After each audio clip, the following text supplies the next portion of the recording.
Everyone, welcome to ರೇಖಾ ಪ್ರಕಾಶ್ ಮನೆ ಊಟ.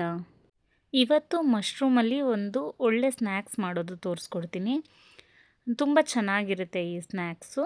Malai mushroom ಅಂತ. ಟೇಸ್ಟ್ ತುಂಬ ಚೆನ್ನಾಗಿರುತ್ತೆ. ಆ್ಯಂಡ್ ಮಶ್ರೂಮ್ ಯಾವಾಗಲೇ ಬಳಸೋದಿದ್ರು ನೀವು ಅದರದ್ದು ಪೀಲ್ ಆಫ್ ಮಾಡಿ ನೀಟಾಗಿ ಕ್ಲೀನ್ ಮಾಡಿ ಬಳಸಿ, ಯಾವುದೇ ರೆಸಿಪಿಗೆ ಬಳಸಿದ್ರು. ನಾನಿಲ್ಲಿ 200 ಗ್ರಾಮು ಮಶ್ರೂಮ್ ತೊಗೊಂಡಿದ್ದೀನಿ, ಸ್ವಲ್ಪ ಪನ್ನೀರ್ ಕ್ಯೂಬ್ಸ್ ತೊಗೊಂಡಿದ್ದೀನಿ, ನೆನೆಸಿರೋಂಥ ಗೋಡಂಬಿ ಮತ್ತು 2 ಹಸಿಮೆಣ್ಸಿನ್ಕಾಯಿ, ಶುಂಠಿ ಬೆಳ್ಳುಳ್ಳಿ, ಮೆಣಸು ಮತ್ತು ಹುರ್ಗಡ್ಲೆ, ಚಾಟ್ ಮಸಾಲ, ರುಚಿಗೆ ತಕ್ಕಷ್ಟು ಉಪ್ಪು, ಜೊತೆಗೆ ಸ್ವಲ್ಪ ಮೊಸರು. ಅದಾದಮೇಲೆ ಈಗ ರುಬ್ಬಕ್ಕೆ ಏನೇನು ಹಾಕಬೇಕು ಅಂತ ತೋರಿಸ್ತೀನಿ ನೋಡಿ.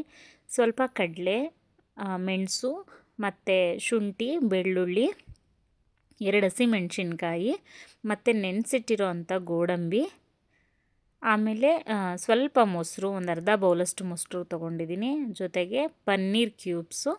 ಇಷ್ಟನ್ನು ಹಾಕ್ಕೊಂಡು ನೀಟಾಗಿ ರುಬ್ಕೋಬೇಕು. ರುಬ್ಕೊಳ್ಳೋದು ಹೇಗಿದೆ ಇರಬೇಕು ಅಂತಂದರೆ ಲೈಕ್ ತುಂಬ ನೈಸಾಗಿರಬೇಕು. ನೋಡಿ ತೋರಿಸ್ತಾ ಇದ್ದೀನಲ್ಲ, ಈ ಥರ ನೈಸಾಗಿರಬೇಕು. ಇವಾಗ ಇದನ್ನು ಒಂದು ಬೌಲ್ಗೆ ಟ್ರಾನ್ಸ್ಫರ್ ಮಾಡ್ಕೋತೀನಿ. ಟ್ರಾನ್ಸ್ಫರ್ ಮಾಡ್ಕೊಂಡಾದ್ಮೇಲೆ ನಾವು ಜಾಸ್ತಿ ಏನೂ ಆ್ಯಡ್ ಮಾಡಬೇಕಾಗಿಲ್ಲ. ಇಲ್ಲಿ ರುಚಿಗೆ ತಕ್ಕಷ್ಟು ಉಪ್ಪು ಮತ್ತು ಸ್ವಲ್ಪ ಚಾಟ್ ಮಸಾಲ ತೊಗೊಂಡಿದ್ವಲ್ಲ ಅದನ್ನು ಆ್ಯಡ್ ಮಾಡಿ ಪ್ರಾಪರಾಗಿ ಒಂದು ಮಿಕ್ಸ್ ಕೊಟ್ಬಿಟ್ಟು ಕಟ್ ಮಾಡಿದಂಥ ಮಶ್ರೂಮ್ನ ಇದ್ರಲ್ಲಿ ಹಾಕ್ಕೊಂಡು ನೀಟಾಗಿ ಮಿಕ್ಸ್ ಮಾಡ್ಕೋಬೇಕು. ನೋಡಿ ನಾನು ನಿಮ್ಗೆ ತೋರಿಸ್ತಾ ಇದ್ದೀನಲ್ಲ, ಮಶ್ರೂಮ್ನ ನಾನು ಯಾವ ಶೇಪಲ್ಲಿ ಕಟ್ ಮಾಡ್ಕೊಂಡಿದ್ದೀನೋ ನೀವು ಹಾಗೆ ಕಟ್ ಮಾಡ್ಕೊಳ್ಳಿ. ಯಾಕಂದರೆ ನೀಟಾಗೆಲ್ಲ ಬೇಯುತ್ತೆ ನಾವು ಏರ್ ಫ್ರೈಯರಲ್ಲಿ ಹಾಕಿದಾಗ. ಹಾಗೆ ನಿಮಗೆ ಇನ್ ಕೇಸ್ ಏನಾದರೂ ಏರ್ ಫ್ರೈಯರ್ ಇಲ್ಲ ಅಂತ ಅಂದರೆ ಖಂಡಿತ ಇದನ್ನ ಆಯಿಲ್ ಫ್ರೈ ಸಹ ಮಾಡ್ಕೋಬೋದು. ನಾವು ಚಿಕನ್ ಕಬಾಬು ಆ ಥರ ಎಲ್ಲ ಹೇಗೆ ಕರಿತೀವಲ್ಲ ಹಾಗೆ ಕರಿಬೋದು, ಚೆನ್ನಾಗಾಗುತ್ತೆ.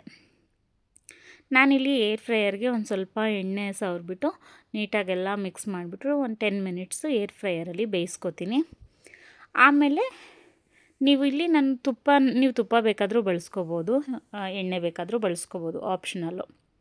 10 ಮಿನಿಟ್ಸು ನೀವು ಬೇಯಿಸಾದ್ಮೇಲೆ ಮತ್ತೆ ಈ ಥರ ಓಪನ್ ಮಾಡಿಬಿಟ್ಟು ಇನ್ನೊಂದು ಸೈಡನ್ನು ತಿರ್ವಾಕೊಂಡು ಈ ಥರ ಬೇಯಿಸ್ಕೋಬೇಕು. ಮತ್ತೆ 10 ಮಿನಿಟ್ಸು, ಟೋಟಲ್ 20 ಮಿನಿಟ್ಸ್ ಬೇಕಾಗುತ್ತೆ. ಸೊ ನೋಡಿ ಇದು ಇವಾಗ ಆಗಿದೆ. ನೀವು ತಿನ್ನಬೇಕಾದ್ರೆ ಟೊಮೆಟೊ ಸಾಸ್ ಅಥವಾ ಮಯೋನೈಸ್ ಬಳಸಿ ತಿನ್ನೋದ್ರಿಂದ ಟೇಸ್ಟ್ ಇನ್ನೂ ಚೆನ್ನಾಗಿರುತ್ತೆ.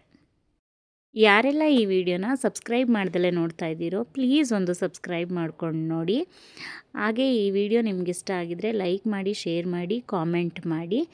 ರೆಸಿಪಿನ ನೀವು ಒಂದು ಸಲ ಟ್ರೈ ಮಾಡಿ, ಖಂಡಿತ ನಿಮಗೂ ಇಷ್ಟ ಆಗುತ್ತೆ. Thank you so much.